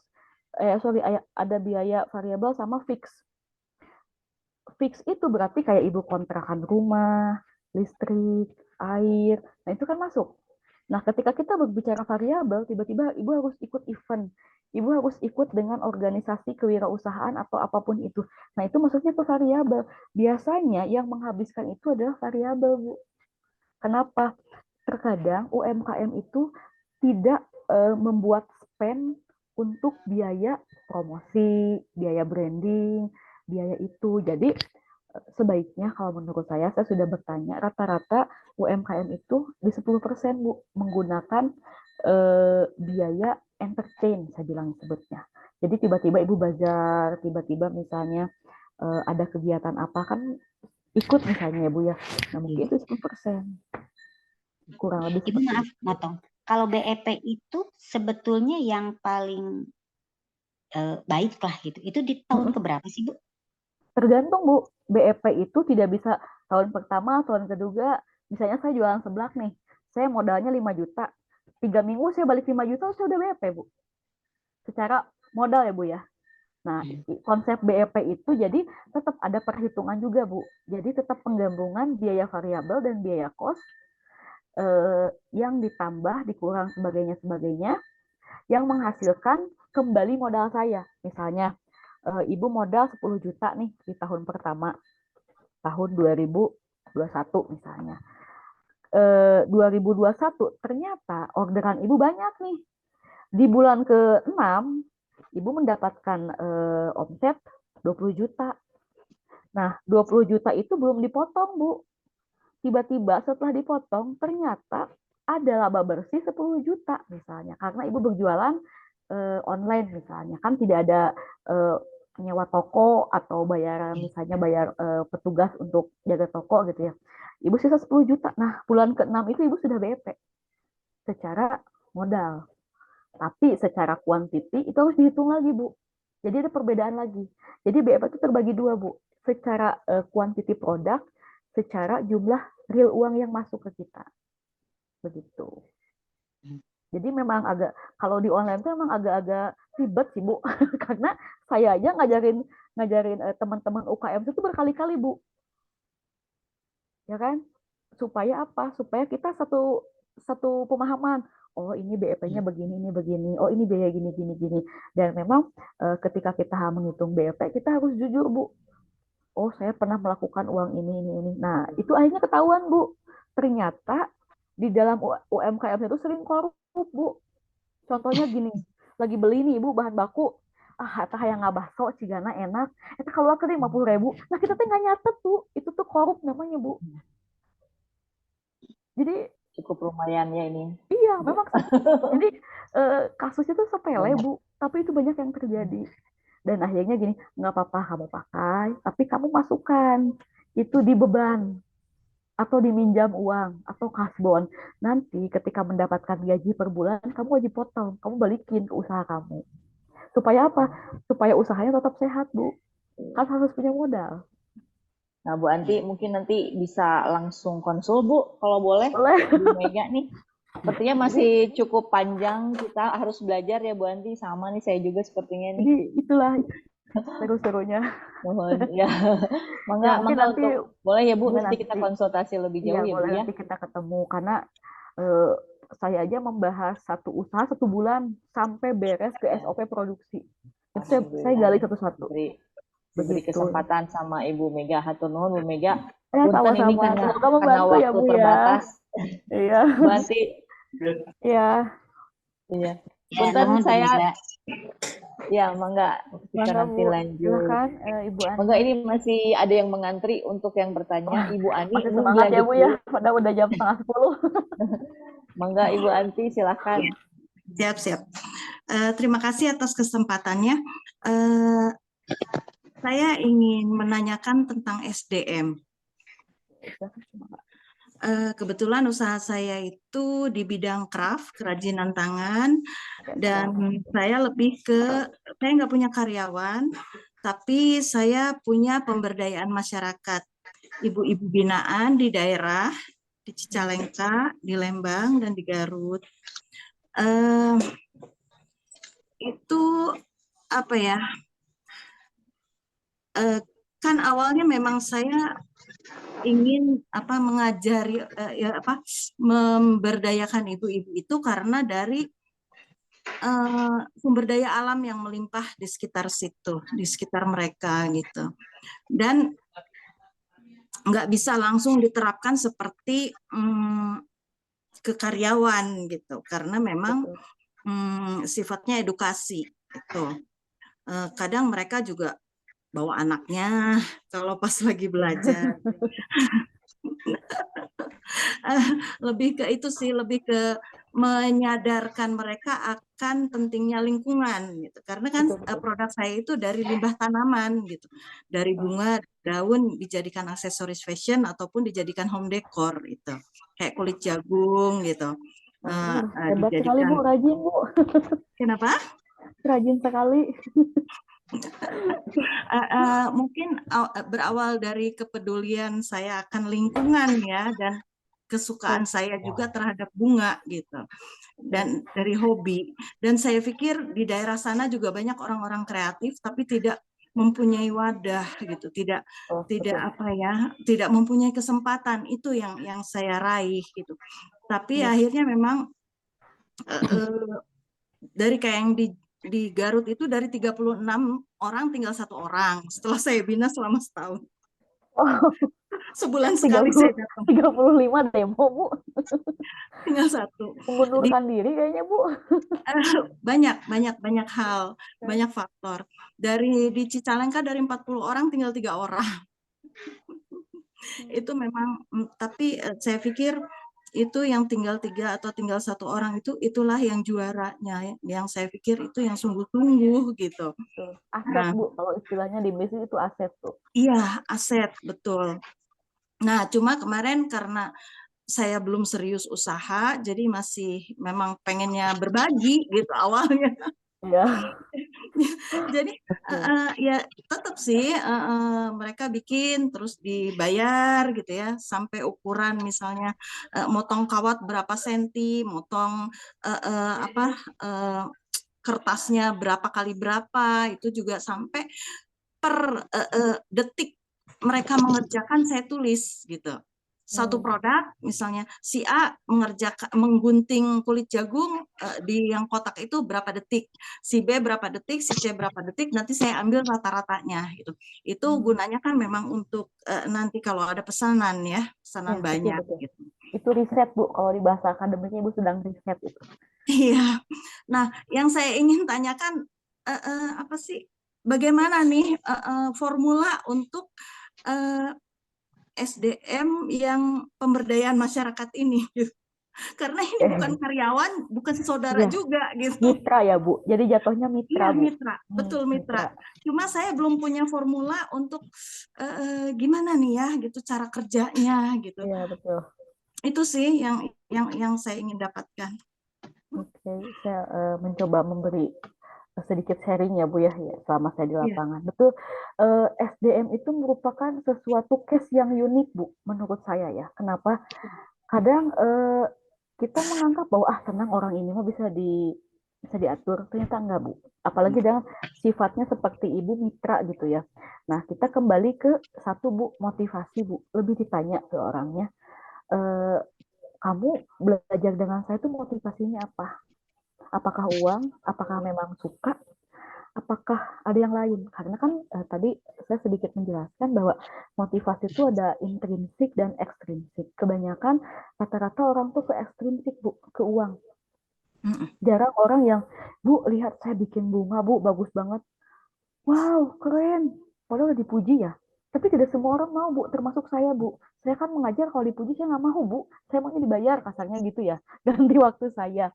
Tapi saya memiliki motivasi intrinsik, artinya apa? Oh ternyata setelah saya mengajar cukup lama ya, saya memiliki jam terbang. Saya memiliki lebih keluasan ketika menghadapi mahasiswa Bu. Oh kalau mahasiswa ini dihadapi seperti ini. Oh kalau ini seperti ini. Uang udah itu mah anggap saja bonus Bu. Akhirnya tidak saya pikirkan. Kenapa? Karena saya menikmati.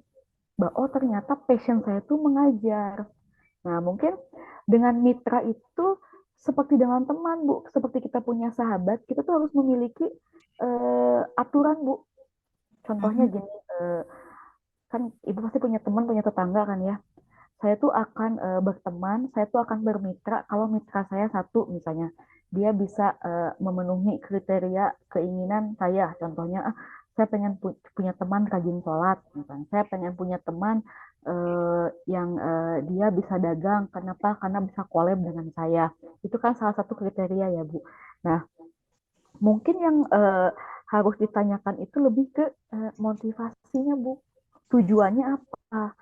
Karena kalau apalagi tidak ada kesepakatan ya, Bu. Maksudnya kesepakatan tertulis secara hukum itu memang paling susah, Bu. Padahal mungkin ibu pada saat itu sedang merintis ya, Bu, makanya sehingga memiliki 36, 40 gitu kan. Karena apa? Mungkin eh, tujuannya, jadi visi misinya harus disamakan dulu, Bu. Nah, visi ibu dengan mitra ibu itu apa? Bu, saya mah pengen, saya senang, Bu, bikin usaha seperti ini. Tapi saya teh pengen, Bu, saya teh punya uang gaji misalnya itu, atau punya uang masukan lah ya istilahnya kalau ibu rumah tangga. Saya teh punya uang tambahan sebulan teh 2 juta we, Bu. Soalnya suami saya teh banyak bayarin misalnya. Nah, berarti yang menjadi PR ibu mungkin menurut saya ya, kalau saya boleh memberi masukan, mungkin ibu harus meng-hire orang sales atau orang yang mau mendagangkan produk ibu. Jadi tidak hanya oleh ibu sendiri. Kalau saya boleh tahu ya, selama ini ibu mendagangkan sendiri atau ada timnya atau reseller gitu, membuka reseller ke orang. Belum saat ini nggak ada tim. Sebelumnya ada, tapi ya boncos gitu. Oh, itu mungkin Iya. Kan baiknya saya pengen ke online ya. uh, Saat itu saya hire orang, tapi ya mungkin saya juga belum punya ilmunya bagaimana cara nah, mengkrit itu. dan mengajari untuk itu. Nah, jadi karena memang saya juga berangkatnya dari hobi, bukan Ya, dan dari hobi dan ingin berbagi itu sih. ya, Tapi ya, sekarang dituntut karena ini juga bahan baku melimpah di sekitar kita gitu ya. Ini dituntut untuk gimana nih caranya gitu untuk jadi ya, usaha gitu. ya. Nah, Mungkin selama ini saya banyaknya dari pameran ke pameran, terus jadi saya campur juga jadi instruktur gitu, jadi oh jadi ngajar. nano-nano ya, Bu ya. Luar biasa Tapi ya tetap Ibu di Ani bidang ya. ini, tapi tetap di Ya, bidang craft gitu. ya, ya. Tapi Padahal mungkin kalau Bu, kalau gimana?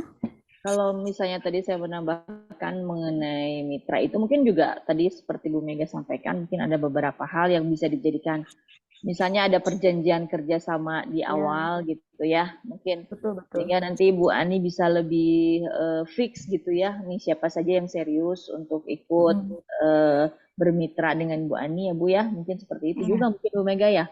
Betul betul. Itu jadi kayak pengikat, Bu. Oke. Jadi kemudian itu jadi ada keterikatan lah ya, kayak kayak kasarnya mah gini, orang pacaran dengan orang menikah kan paling susah orang menikah ya, Bu, kalau berpisah ya. Banyak sekali yang dipikirkan. Jadi dia nggak jadi deh. Beda kalau orang pacaran selesai gitu kan. Nah, Iya. itu contoh simpelnya.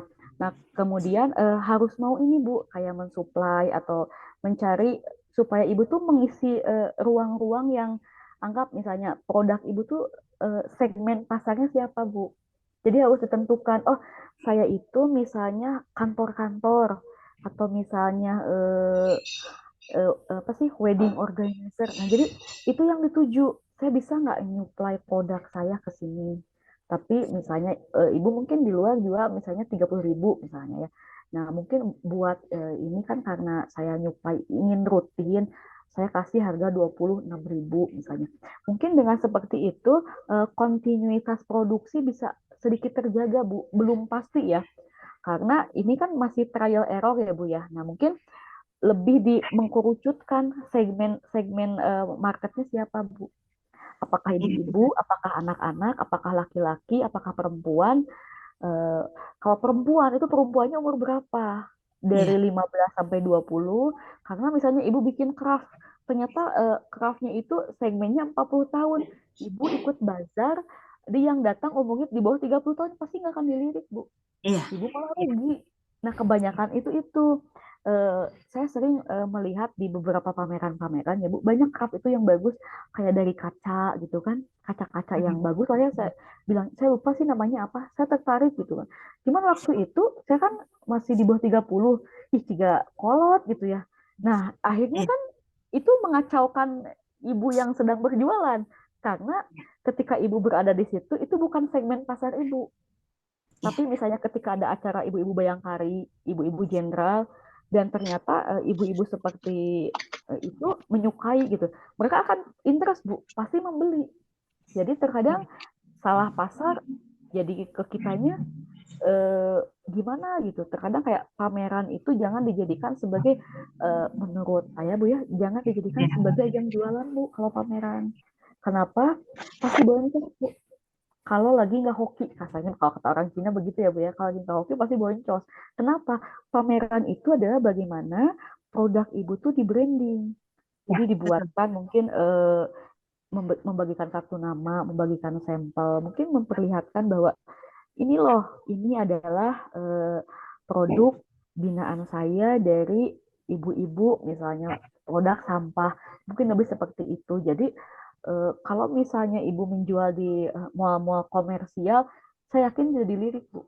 Kenapa? Karena kan ibu itu masuknya kategorinya niche market Bu. Artinya pasarnya itu yang mengerucut kecil. Kenapa? Karena produknya unik. Kalau ibu jualan di Eropa, saya yakin pasti laku. Karena orang-orang Eropa tuh aware Bu sama produk-produk. Oh ini sampah ya, tapi bisa didaur ulang. Nah seperti itu. Terkadang salah target market ya salah juga. Iya, Seperti ya, itu. sudah ada sih target marketnya dan memang saat ikut ke G20 juga alhamdulillah kan G20 buat orang-orang luar juga ya banyaknya ya waktu itu Betul. sebenarnya.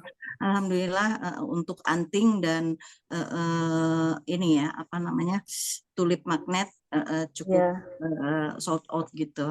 Iya, mungkin karena Nah, marketnya pas ya Bu ya.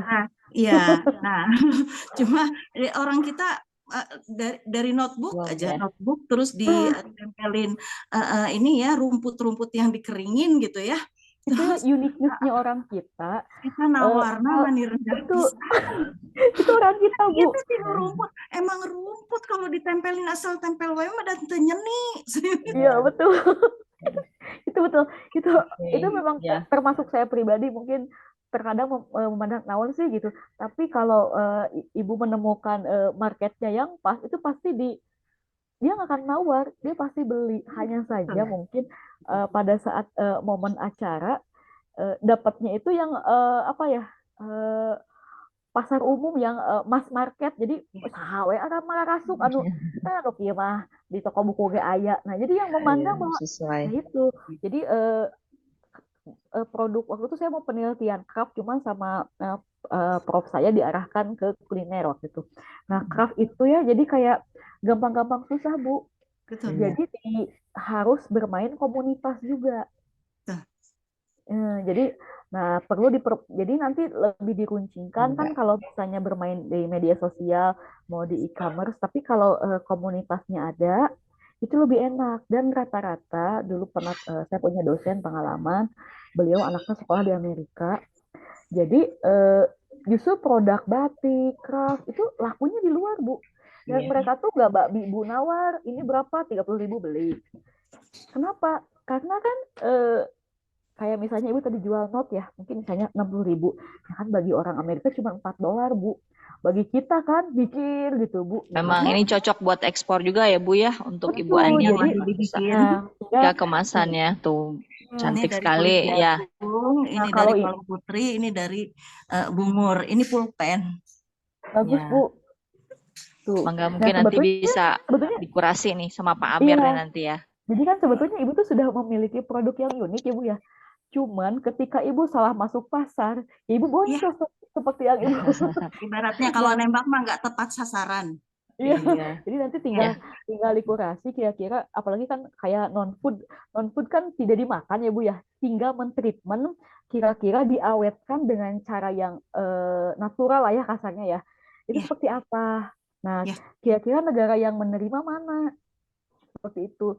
Kalau berbicara, saya coba masuk ke Indonesia enggak. Mungkin Indonesia pun Bu harus memilih. Jakarta, mungkin Jakarta yang rata-rata high end di Jakarta mana Bu? Karena kalau ibu yang Jakarta ke pinggir nggak akan masuk pasar ibu. Yang masuk pasti seblak Bu, yang harganya 12.000 gitu kan. Iya baik. Ya, Jadi terima kasih nih Bu iya, Mega. Mungkin Ibu Ani bisa nanti konsul langsung mungkin mangga. cocoknya ya Bu Bu, ya ke mungkin nanti negara yang Dengan mana senang ya. hati. kita Dengan bisa bertemu, Pak, Bu. ya di sekretariat juga boleh Bu. Nanti Mangga, mangga. ngobrol-ngobrol ya Bu ya. Dengan senang Punten hati. ini Mangga. waktu sudah menunjukkan pukul Iya, 21.45, tidak terasa ya Bu. Ini ada beberapa pertanyaan di chat, tapi rupanya mungkin ini dijawabnya tentang standar BNSP, lalu mungkin ada yang lain ya Bu ya. Mungkin bisa dijawab nanti mau dijawab satu mungkin ya Bu ya dari pertanyaan di chat. Yang nomor berapa yang saya scroll dulu nih? Aduh, standar Mana BNSP. saya lebih enak yang Kaisen tadi. Maaf ya Pak Asep, akhirnya Pak Asep Iya nih keluar. Pak Asep kemana tadi ya? Tadi mau Saya nggak raise hand tanya, ya. Atau saya mungkin kita skip dulu punten yang untuk di chat ya, bisa dijawab mungkin nanti di grup juga, mungkin bisa dibantu dengan tim yang lain. Dan sepertinya ini lebih ke apa ya Bu? Kalau standar BNSP, lalu tadi ada apa lagi ya? BNSP itu untuk sertifikasi ya. Sertifikasi, BNSP-nya untuk sertifikasi apa? Karena kan sertifikasi setiap negara tuh beda ya, Bu ya. Kayak Amerika dan Eropa saja sudah memiliki perbedaan standarisasi. Perbedaan ya Bu ya. Iya, Betul. tapi secara general tadi ada 8. Kalau yang makanan itu harus memang memiliki HACCP, apa tadi? Banyak lah Bu, tadi lupa lagi ya. Sesuai negaranya juga ya Bu ya, tadi ya sesuai negaranya. Jadi ya. harus yang pertama berarti kan harus dilihat dulu ya lokasi produksinya, kapasitas produksi, kemudian kesiapan mengikuti program ekspor, karena mau nggak mau pasti ketika akan mengikuti program ekspor ada beberapa tahapan yang memang harus dipersiapkan selain perizinan tempat itu. Ya. Mungkin itu Bu Mega, nanti mungkin mudah-mudahan semua sudah masuk ke grup WA ya, sehingga nanti mungkin bisa dibahas lebih lanjut. Pertanyaan pun bisa dijawab, karena sepertinya teman-teman masih banyak pertanyaan sebetulnya Ibu ya, terutama untuk yang detail.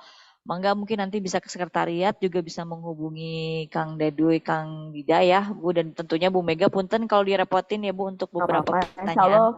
Kalau saya sempat saya balas, kalau saya lama ya mungkin saya lagi berkutat dengan laptop saya. Ya, nuhun pisan Bu Mega atas waktunya untuk sharing dengan kita. Atur nuhun pisan. Teman-teman juga hatur nuhun sudah bisa bergabung. Mungkin nanti saya ingatkan lagi untuk segera mengisi daftar hadir. Mudah-mudahan nggak error ya. Tadi sudah di-share lagi mungkin sama Kang Eep ya Kang. Nah, kalau untuk sudah bergabung WA nanti kita akan mendapatkan informasi lagi, terutama untuk tanggal 12 September nanti mungkin ada materi lain yang bisa menambah wacana dari ekspor ini. Di antaranya mungkin ada ibu-ibu tadi juga, mungkin ibu bapak memerlukan digital marketing, insya Allah nanti akan disampaikan di materi selanjutnya. Lalu untuk kuantitas dan kualitas produk juga ada nanti tentang Abenomics dan juga mindset dan mentalitas. Mungkin itu nanti segera daftar yang belum segera mengisi daftar hadir yang belum, mangga dipersilahkan. Mungkin untuk malam ini saya cukupkan sampai di sini. Terima kasih Akang Teteh yang sudah hadir. Ibu Mega juga terima kasih banyak sudah. Sama-sama. Terima kasih Bu sudah banyak sharing dengan kita. Saya mohon maaf apabila banyak kesalahan. Mudah-mudahan dapat bertemu lagi di lain waktu. Wabillahi taufiq wal hidayah. Wassalamualaikum warahmatullahi wabarakatuh. Waalaikumsalam. Mohon maaf juga ya Bapak Ibu kalau misalnya informasinya kurang lengkap. Terima kasih banyak Ibu.